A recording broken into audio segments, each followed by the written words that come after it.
Alright guys, it's Friday, December 23rd. It is just a little after 3 o'clock in the afternoon, and 2 days before Christmas, obviously, and I honestly really haven't hunted in probably about a month. I think I may have went out once and sat for like an hour or two between rifle season, which is middle of November for Missouri, and now, but I'm, I know it's been since at least, Thanksgiving weekend since I've hunted, before then actually. So it's, I haven't been out, which is good. I haven't been, leaving my scent all over the property. I came and checked my card, I don't know, a couple weeks ago. Had a couple decent little bucks on it. Nothing special. Something that definitely would have tasted good, that's for sure.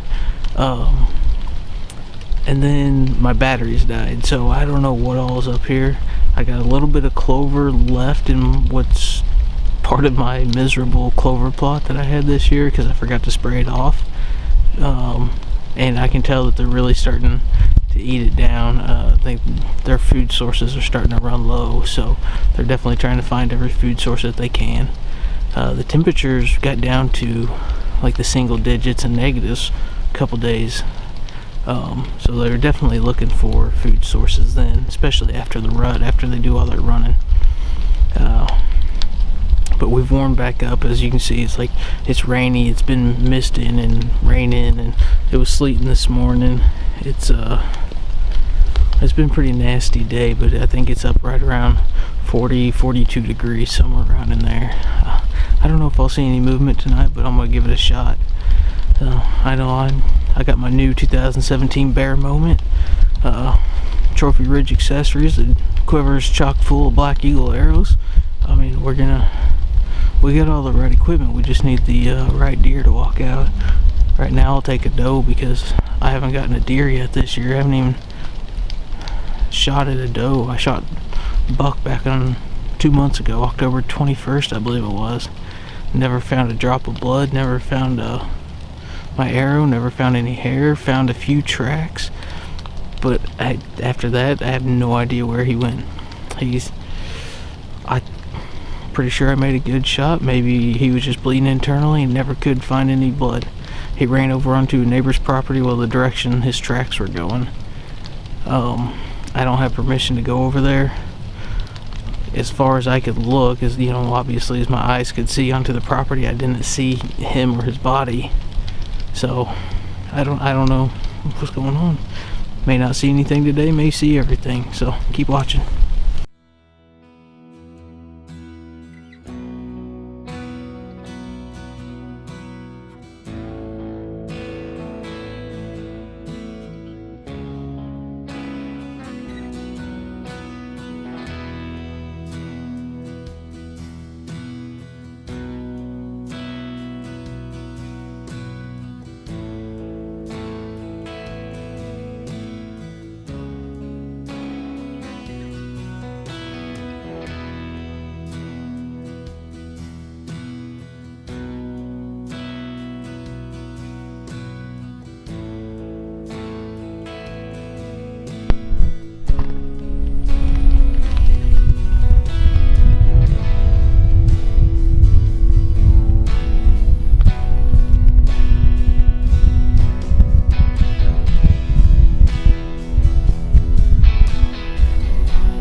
wasn't a giant buck. I don't even know if I made a good shot because these are new arrows and I hadn't got my igniter knock put on them. I'm gonna give it a little bit of time. He took off running. He was running kind of slow. I'll give him a little time to die down. They came up out of nowhere. I just happened to hear in the woods coming up behind me, and they're about 50 yards to my right. About, I don't know, I guess if I'm facing forward, they came up from like 4 o'clock. There's still one little buck staying out here, probably about 70 yards away. I don't know. We'll see. Just got back in my truck after shooting that buck. I could never get him to turn broadside on me again. He was kind of quartering towards me and kind of turning his body. I don't know whether, I can't remember whether it's eating or, you know, looking at something or whatever. And my initial thought was, this is what I was trying to do. I was trying to go down through that rib cage and, you know, try and clip a lung and a liver. That way he would bleed out. I walked over there, saw a bunch of white hair. So if that's what happened, it would have went down and blown some white hair out on the exit. So I'm hoping that's what happened. I didn't see my arrow, but that doesn't mean anything. It's been raining all day. It's soft. It could be buried in the mud or under the grass or something like that. So I'm not really too worried about that. Mainly I'm just, you know, my dad had came up for the weekend. He was sitting at my house.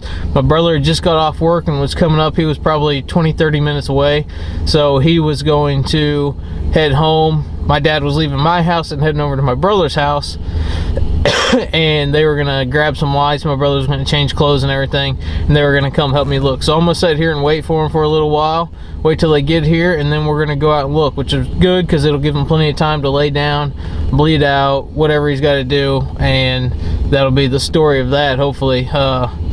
You know, if I get this buck, I know it's either because my Uncle Lee sent it to me, who just passed away, or the guy who got me started with bear archery, Anthony Lopez. You know, it may have been both of them sending it to me. You know, it was an amazing feeling seeing those deer coming out there. I really didn't expect to see anything. Barometric pressure was right at 30. The wind was definitely in my favor. They came from downwind. I was downwind of them.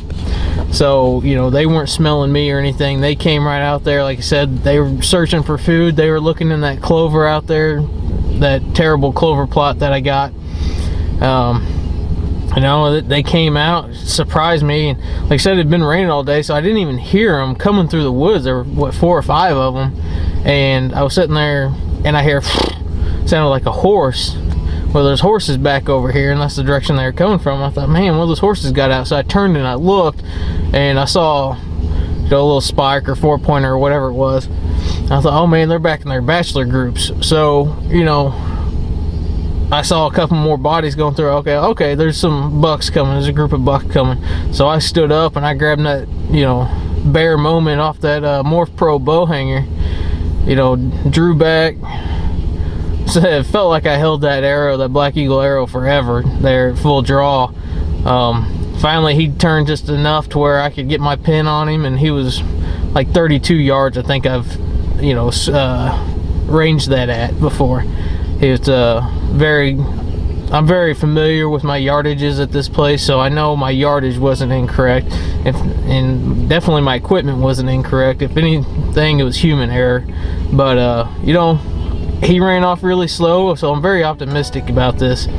So I'm going to send out a couple text messages, let some people know, especially Jeremy Pugh, and let him know, you know, tomorrow's opening of muzzleloader season, Christmas Eve. So I'm going to be out tomorrow morning. I'm going to be hunting with my, excuse me, my Woodman Arms Patriot muzzleloader. Man, hopefully I can double up back-to-back days. That'd be great.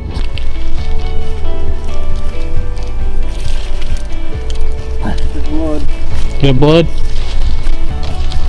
Yep. I can see it. Well, if you can see it, Jeremy, then there's Blood. Ready to drop up there? Doesn't look like it to me. Nope. Yeah, he took off right down this road here, so. I'm sure that that doesn't, it's not guts too.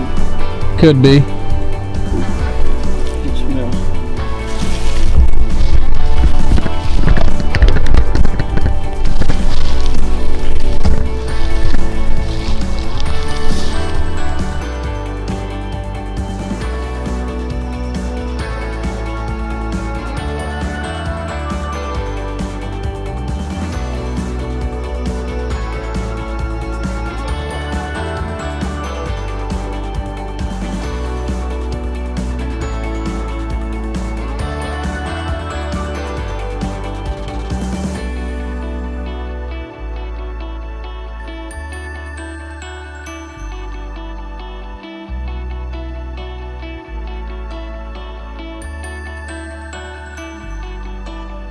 Right here, small drop of blood right there.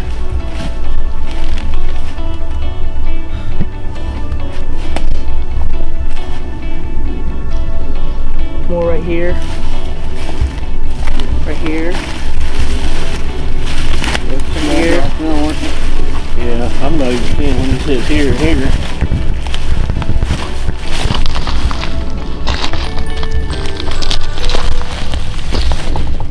He hit this creek bottom. I don't know if he stayed on the creek or kept going up into this field.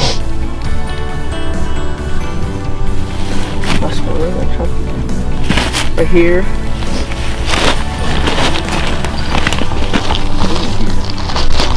Right there. Oh, yeah. There's one here. right there. Some on that small rock. There's some more. Bailey the bloodhound. I mean, that's like the size of a pin drop right there. Yeah. There's some more right there on that small rock. That went right. There's some hoof. Hey, right there on that leaf. There's more right there. I saw one where he did.